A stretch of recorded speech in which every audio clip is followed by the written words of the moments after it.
साथियों नमस्कार। नमो बुद्धाय। आज मैं सच्ची रामायण पार्ट 2 लेकर आप लोगों के लिए आए हैं।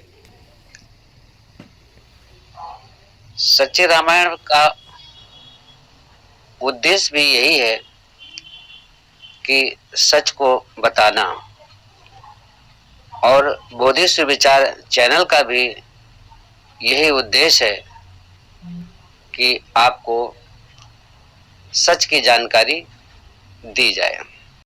कुछ लोगों ने कमेंट में पार्ट 1 में कहा कि भैया राम के विषय में आप लोग इस तरह की बातें करते हैं, क्या आप राक्षस हैं? तो आज मैं राक्षस भी ये क्या होता है इसके विषय में भी जानकारी आप लोगों को देने का प्रयास करेंगे। साथियों, जो सच्ची रामायण है वो ये पेरियर रामास्वामी नायकर के द्वारा लिखी गई थी। इसका हिंदी अनुवाद बाद में हुआ। सच्चे रामायण की कथा न तो धार्मिक है और न ही तर्क संगत है। ये कहते हैं कि कहानी का जो प्रारंभ है तो वो देवताओं ने जो चतुर्मुखी ब्रह्मा है से शिकायत किया। अब उन्होंने क्या शिकायत किया कि राक्षस लोग हमारे यज्ञों में विघ्न डालते हैं। ब्रह्मा ने ये बात अपने पिता विष्णु से कही कि विष्णु का अवतार होगा राम के रूप में,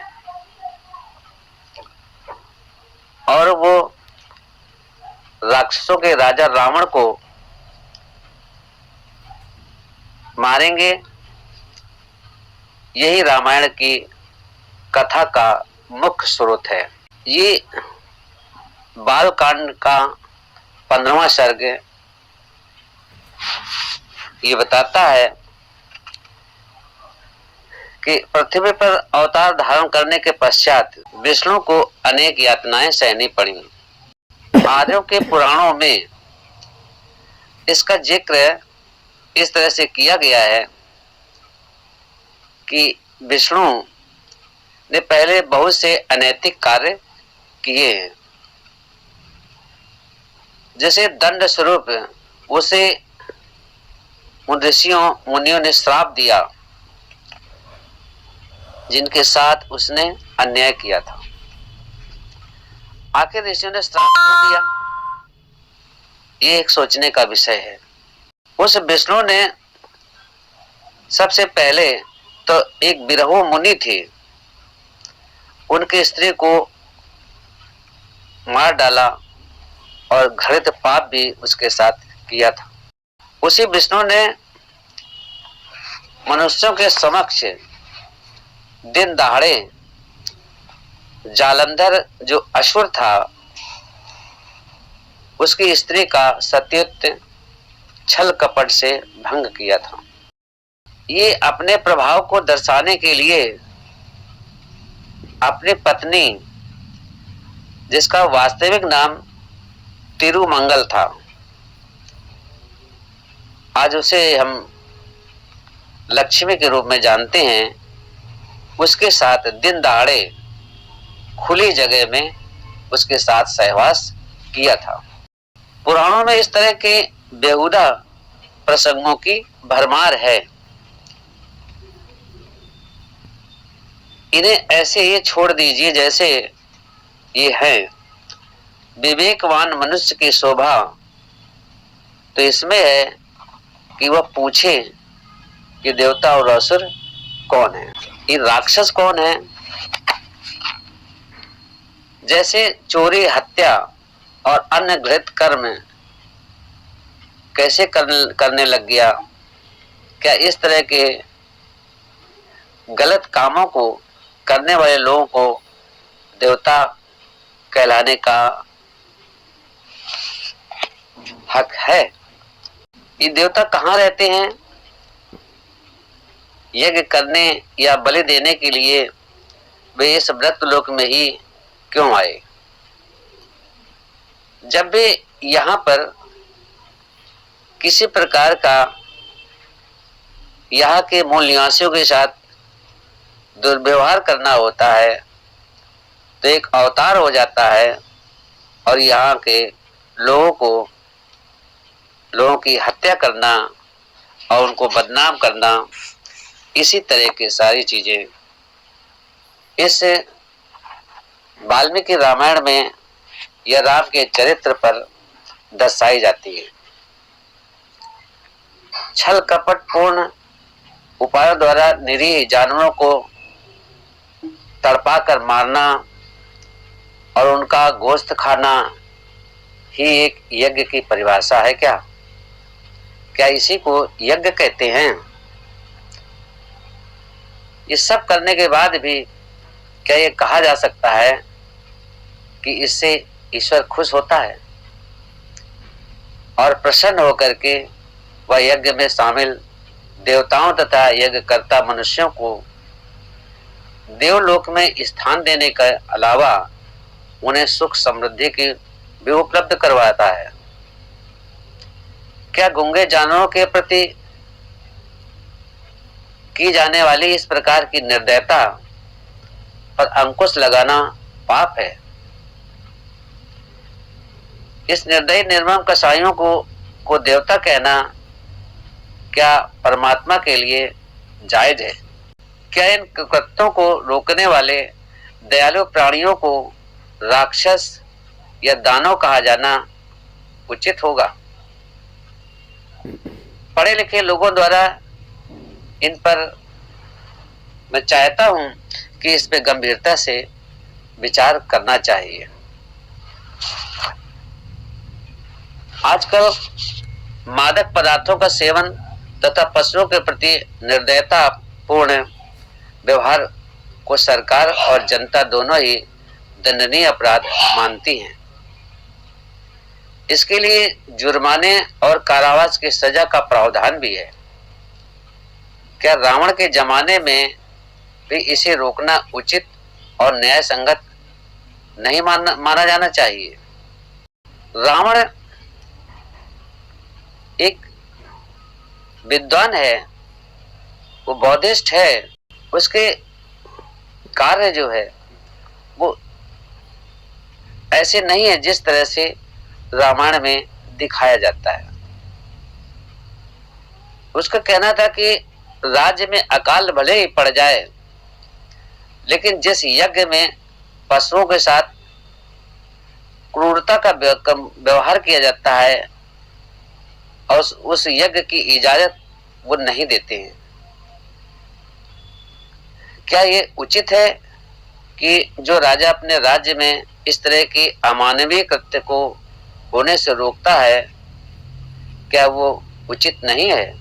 राजा को उसके पूरे राज्य की और देश की तथा उसके पूरे वंश और समस्त प्रजा का सर्वनाश करने के लिए ईश्वर अवतार लेता है, इस पर भी विचार करना चाहिए। क्या ईश्वर किसी का सर्वनाश करने के लिए जन्म लेता है? अब साथियों, राक्षस ये क्या है? राक्षस शब्द जो आज लोगों के दिमाग में है कि राक्षस एक कोई दो सींग वाला होगा या बड़े दांत वाला होगा, बड़े बाल होंगे, काला होगा, यानी तरह तरह के जो है इस तरह के विचार लोगों में हैं। तो मैं इसको दूर कर देना चाहता हूं कि किसी भी प्रकार का इस तरह का जैसा रामायण में बताया गया वो ऐसा है नहीं। हम लोगों की तरह ही वो मनुष्य हुआ करते थे। राक्षस जो पाली भाषा का शब्द है, ये राक्षस, लेकिन आज जो है वो देवनागरी में राक्षस हो गया है। राक्षस का अर्थ होता था कि रक्षा करने वाला। जिस प्रकार से आज पुलिस प्रशासन है, वो सभी लोगों को, जो देश है, प्रदेश है, सभी लोगों की रक्षा करने के लिए वो तैनात किए जाते हैं और उनकी जिम्मेदारी होती है, उनका दायित्व होता है कि उस क्षेत्र के लोगों की रक्षा करें। उसी प्रकार से पहले राजा जो होता था, वो अपने सीमाओं की रक्षा करने के लिए, अपने प्रजा की रक्षा करने के लिए वो राक्षस अपॉइंट करते थे, यानी उनकी नियुक्ति होती थी और वो अपनी जगह पर उसकी रक्षा के लिए रहते थे। जब ये ऋषि मुनि यज्ञ करते थे, ये बालकांड में दिया हुआ है इसका वर्णन, तो उसमें जो है जब ये यज्ञ करते थे, उस यज्ञों में हजारों की संख्या में जानवरों को मार देते थे, काट देते थे और काट करके उस यज्ञ में झोंक देते थे तथा उसका मांस खाते थे। इसी को रोकने के लिए वो राक्षस थे और वो ऐसा इनको यज्ञ नहीं करने देते थे, जिसका मेन उद्देश्य यही था कि हजारों की संख्या में जानवरों को उसके जीवन की रक्षा करना था। ये कोई पाप नहीं था। इस यज्ञ में भेड़, घोड़े, चिड़िया, सांप, अंडस, पिंडस, लगभग सभी जानवरों को वध करने के लिए रखा जाता था। ये सोच करके कितना भय होता है, कितना डरावना लगता है कि एक मनुष्य को पुत्र प्राप्ति के लिए इतने सारे पशुओं की बलि चढ़ा दी जाती थी। वैसे भी ये लोग यज्ञ करते थे तो इनका निजी स्वार्थ होता था। इनको जब ऋषियों को ये शराब भी पीते थे, मांस भी खाते थे और जहां पर यज्ञ करते थे उस यज्ञ के आसपास के गांवों की स्त्रियों को भी का शोषण करते थे। इसलिए आप लोगों से भी कहना है कि यज्ञ के बारे में आप लोग भी क्या सोचते हैं। दशरथ की पत्नियों में से एक कौशल्या यज्ञ के लिए लाए घोड़े की गर्दन को एक बार में ही धड़ से अलग कर दिया था। तो ये सब जो है यज्ञ में ये लोग करते थे और इसी यज्ञ को, इसीलिए इस यज्ञ को रोकने के लिए वो राक्षस प्रयास करते थे और इनको यज्ञ नहीं करने देते थे। लेकिन आज उन्हीं जो जनता की सेवा करते थे या प्राणियों की रक्षा करते थे, लोगों का धन और जान की रक्षा करते थे, वही आज लोग उनको बदनाम करते हैं। आज उन्हीं लोगों को बदनाम किया जाता है कि राक्षस हैं और राक्षसों को जो है यज्ञ नहीं करने देते हैं, इसलिए इनको दंड दिया जाना चाहिए, इनको मार दिया जाना चाहिए। और उसी उद्देश्य की पूर्ति के लिए राम अवतार लेते हैं। तो साथियों, आज का वीडियो पार्ट यही हम समाप्त करते हैं और इस वीडियो को